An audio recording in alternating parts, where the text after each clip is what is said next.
Good afternoon, all. Thank you for attending our webinar. My name is Sara Minhalma. I'm from the law firm called RSA Algarve, and me and my colleagues, Nidia Conceição and Paulo Chabregas, we are organizing a cycle of webinars this week. We already had one on Monday. We talked about how to obtain legal residence in Portugal and how to apply for the non-habitual resident status.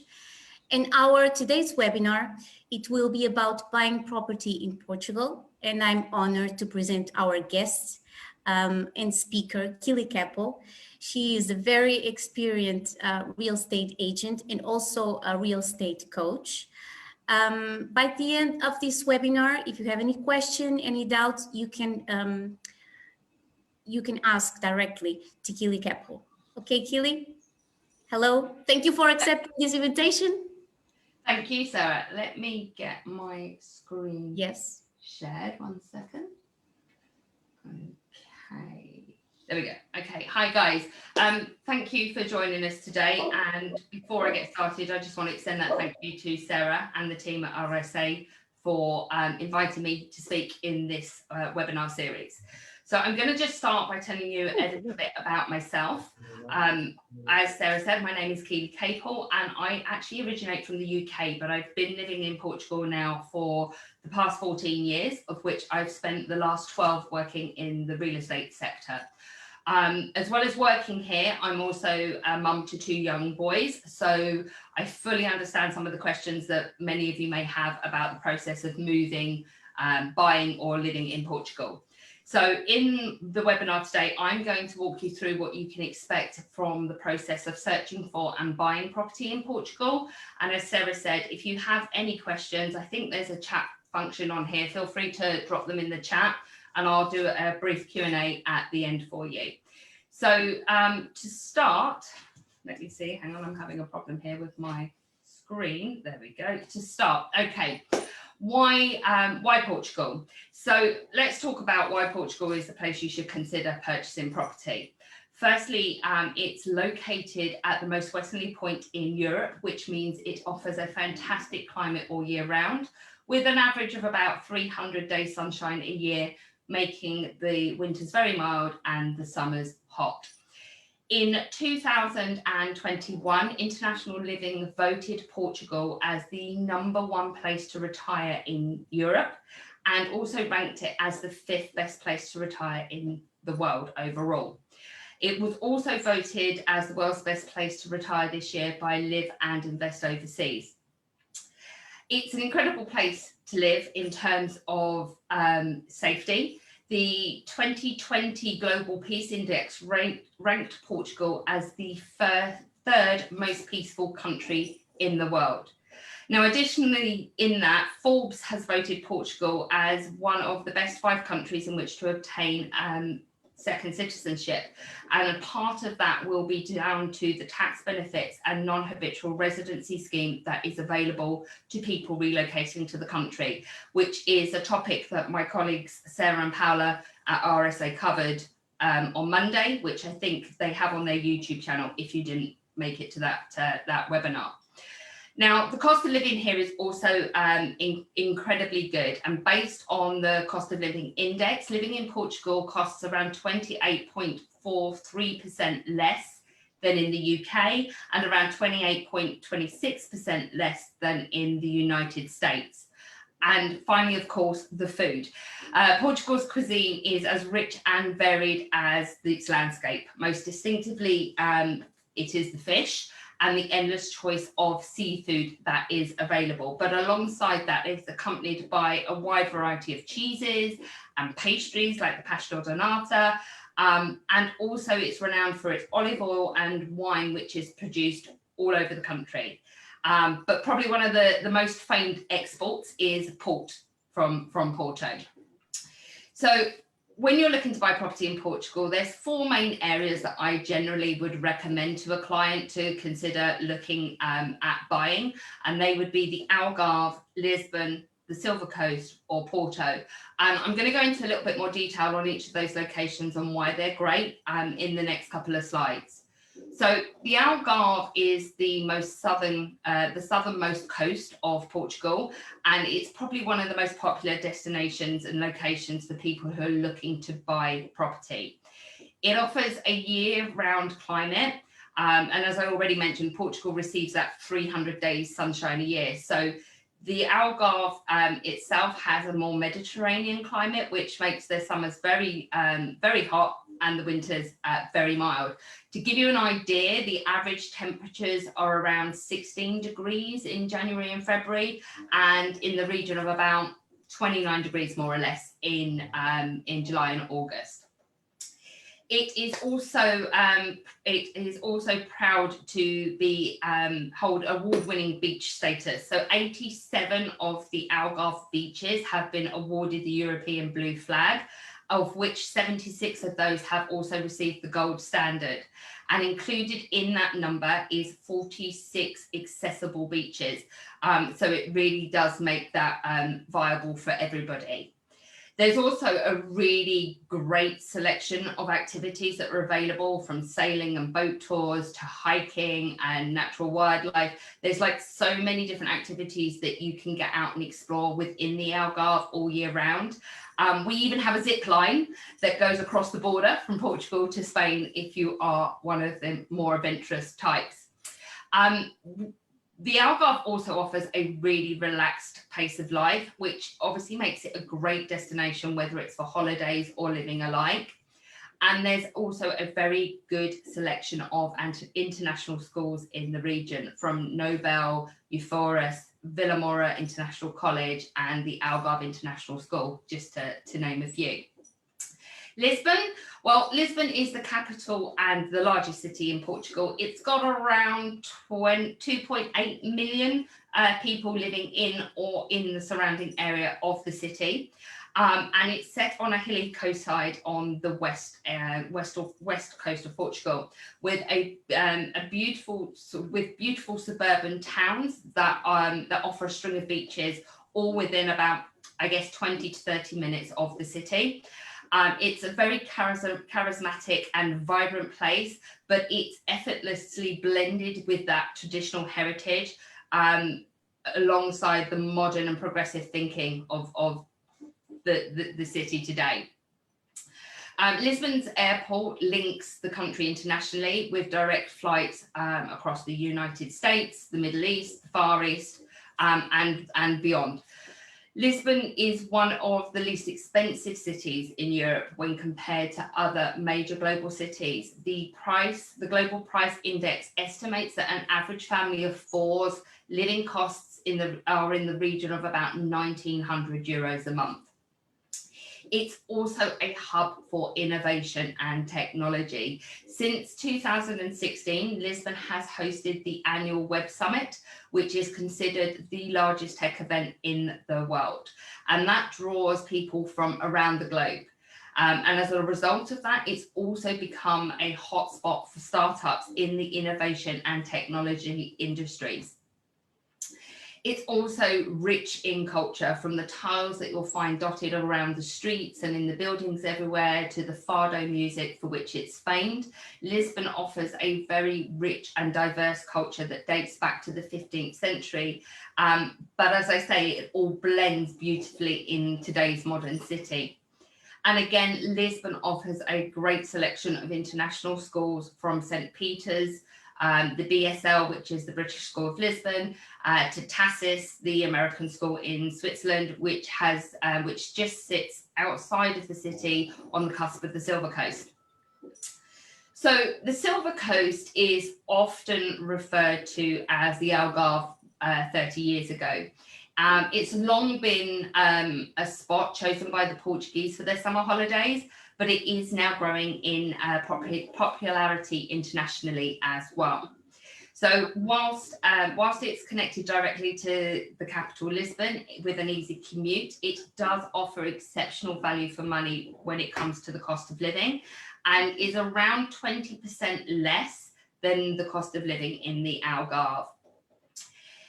It's also renowned for its majestic coastlines, which offer up some spectacular waves for surfing and water sports, and is in fact where McNamara broke the world record for the largest wave surfed in Nazaré. Now, the climate is not quite as good as the Algarve. The temperatures tend to be about 6 or 8 degrees lower.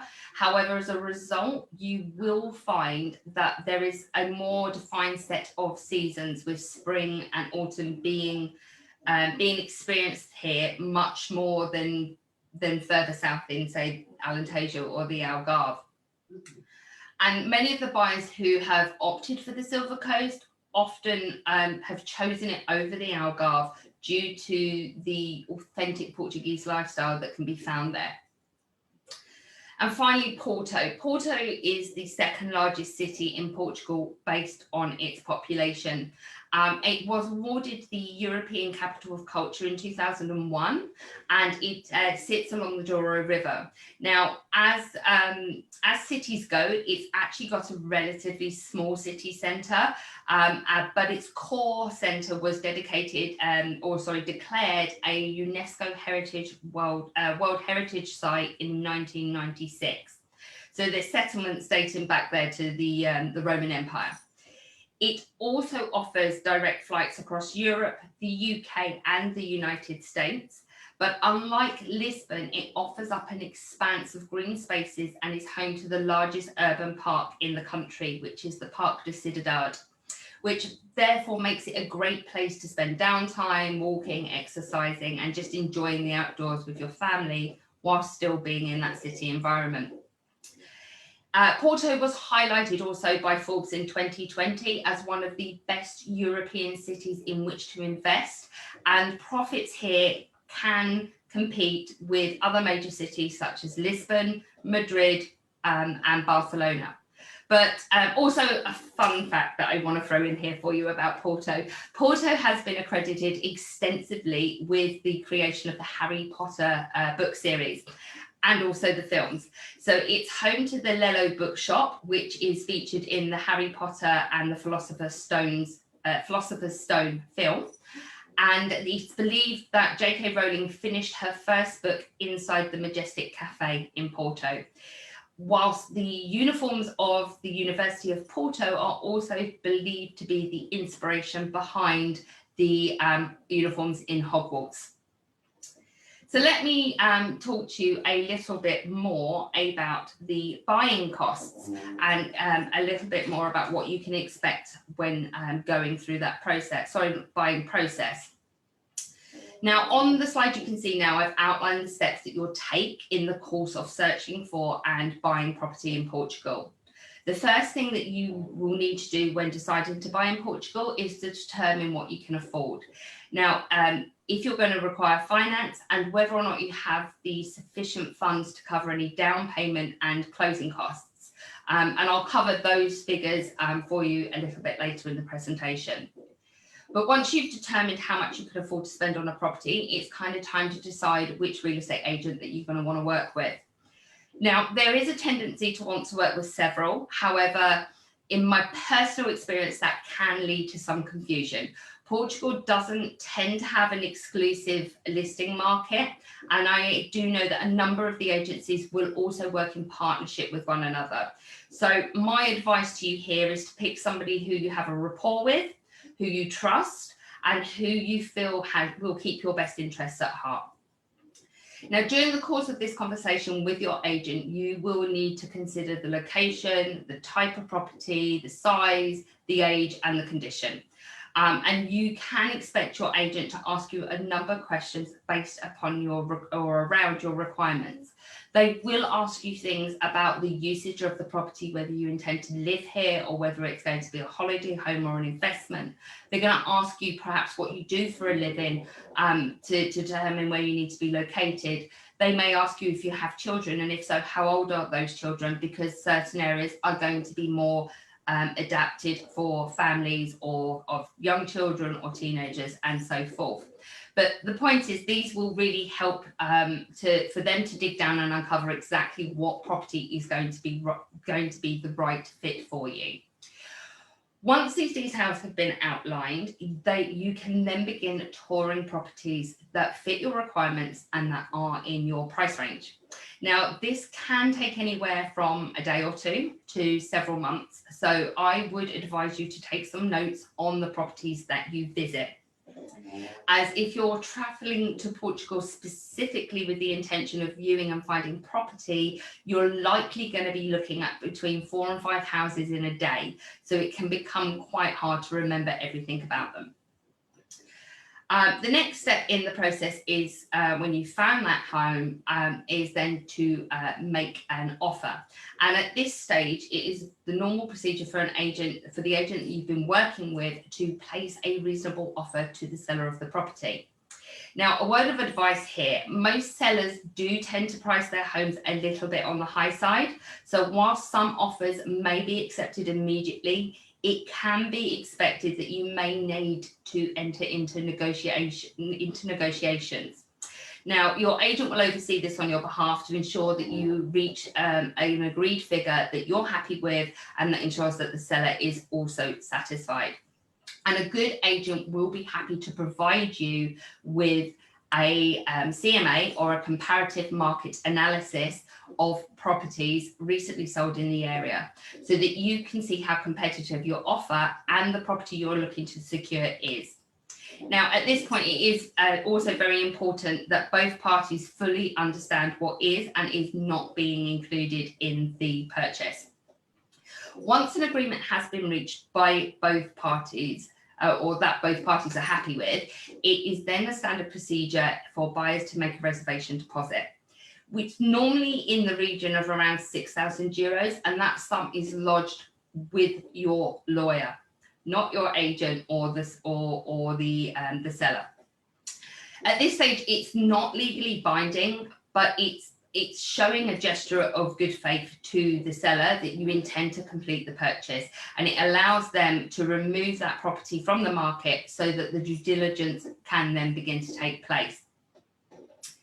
The next step in the process would be your promissory contract, or CPBC, as it can be referred to here.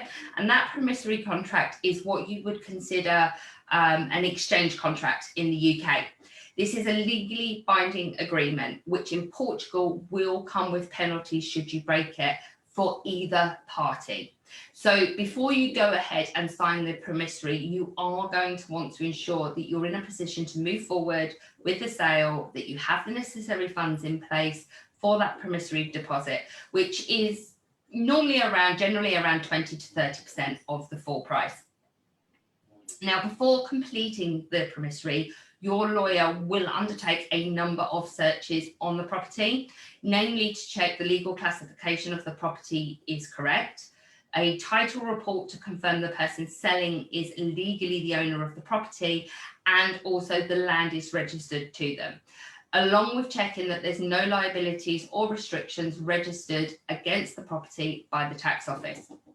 Now, within that promissory contract, your lawyer will also set out the agreed sales price, name the buyer and seller of the property, the dates of completion, and what is to be included in the purchase.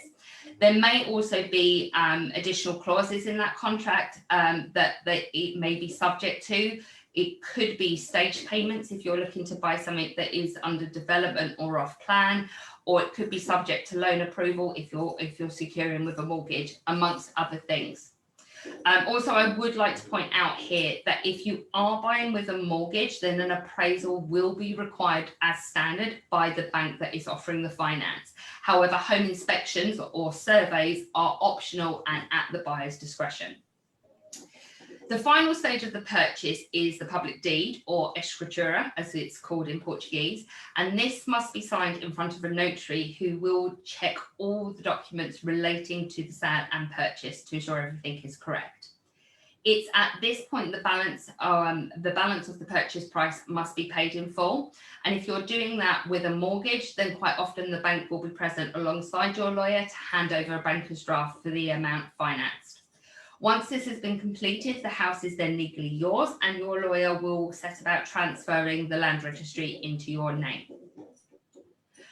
So finding the right house, there is a huge variety of options available here in Portugal, and even in light of COVID-19, Portugal has maintained its popularity, and the outlook of the housing market here does remain optimistic. It has seen a significant phase of growth, and given the pent-up demand that I'm seeing from international buyers due to the current restrictions, I personally anticipate that we will see it begin to steadily flow once they begin to end. There are many in the industry that are also expect to see a real estate boom, especially as they're forecasting that the interest rates will remain low. Now, depending on which location in Portugal you are looking to buy, what you stand to receive will differ. Property in Portugal is generally freehold. So if you're buying a standalone property, then there is no other associated annual costs other than your IMI, which is your annual house rates, and maintenance for the property itself. If you're buying an apartment, then you will likely find that there will be condominium fees associated in the upkeep and maintenance of public areas, such as elevators, communal swimming pools, and so forth. And they will be in addition to your annual rates. Now, as I said, there's a wide variety of property to choose from. It can be a standalone villa with a swimming pool. It can be a townhouse with or without a pool. It could be an apartment, or a quinta, which is typically translated as a farmhouse. And the size of the plots and the buildings can also vary quite a lot along with the style. So you will find that there's a good mix of more traditional Moorish styles, which are like your terracotta roof tiles. That doesn't necessarily mean the property is old. Even new builds are done in this style to keep with the surrounding areas. But there is also the opportunity to find the more modern and contemporary properties with the sort of glass and steel structures, if that's what you're looking for. So there really, like I say, there really is a property that fits everybody's needs in Portugal. This is also why working with an agent who fully understands your needs is advised, because they will be able to select those best properties for you. Now, price-wise, I'm going to give you some square foot pricing to give you an idea and a guideline of what you can expect in the different regions. In terms of the Algarve, you are going to be looking at around 2,000 to about 3,500 euros per square metre. Whilst in Lisbon, it can range from about 1,500 to 3,500 euros per square metre. The Silver Coast, as I said, is substantially cheaper in some senses, and that price range there is probably around 1,200 to about 2,000 euros per square metre. Whilst Porto is more similar to Lisbon, it comes in slightly lower on the bottom end at 1,100, but again goes up to around 3,500. Now, the buying costs that are associated with property in Portugal are based on, they do vary from property to property, and they are based on a sliding scale. So on the table that I have outlined here, it will give you an idea in percentages as to what to budget when it comes to your closing costs, based on the value of your purchase. However, it is just an indication, and a full breakdown can be provided to you always by your lawyer at the time of purchase. Now, these costs include things like your lawyer's fees, stamp duty, your IMT, which is your transfer tax, your notary fees, your land registration costs, and also the mortgage stamp duty, all of which are generally payable at deed unless you're buying off plan, in which case they may be broken up with 50% at the start and 50% on completion of the project. But just to give you a quick example, on a property purchase at around 300,000 euros, then you would need to allow for approximately 6% of that 300,000 to cover your closing costs. And I'm clicking the wrong button. There we go. Okay, so I just wanted to say thank you, everybody, for joining us today and for listening. And if you would like to reach out to me to discuss your property search further, then I've placed my contact details on the screen now. If you are planning on purchasing using a mortgage, then I would also encourage you to come along to Friday's webinar, where Claudia from Quinta Finance will be giving you all the information on what you need to know concerning financing your purchase in Portugal. However, I will hand back to Sarah, and I'm open for Q&A. Yes. Does anyone has a question specifically to ask Keely? Please go ahead. Don't be shy. No one has questions? Keely, you explain it very well. Wasn't it detailed enough? Nobody has questions. Like I say, you know, my details are there. So if anybody does have any questions after the event, feel free to drop me an email or get in contact. I'll happily answer them offline. Of course. So last call. Does anyone has a specific question for Keely? I don't think so. Well, thank you so much for attending. Oh, we have a question. I was just going to. There's one general question, just Yes. as you mentioned, it maybe one for Friday. But how many of buyers that you help buying in Portugal? How many take out financing as part of that? From my percentage-wise?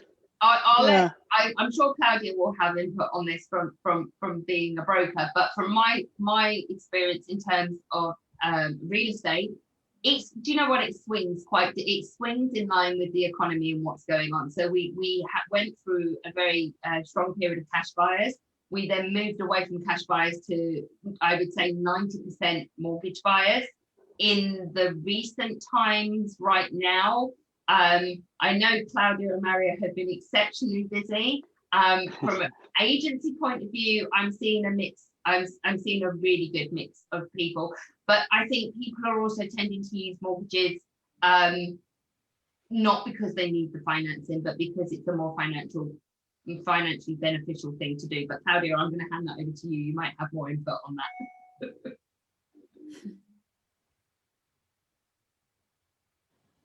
Any more questions?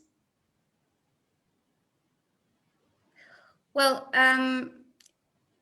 thank you so much for attending our second webinar. Please don't forget that Friday we will have another great webinar with our Claudia from Quinta Finance. She will talk about mortgage in Portugal.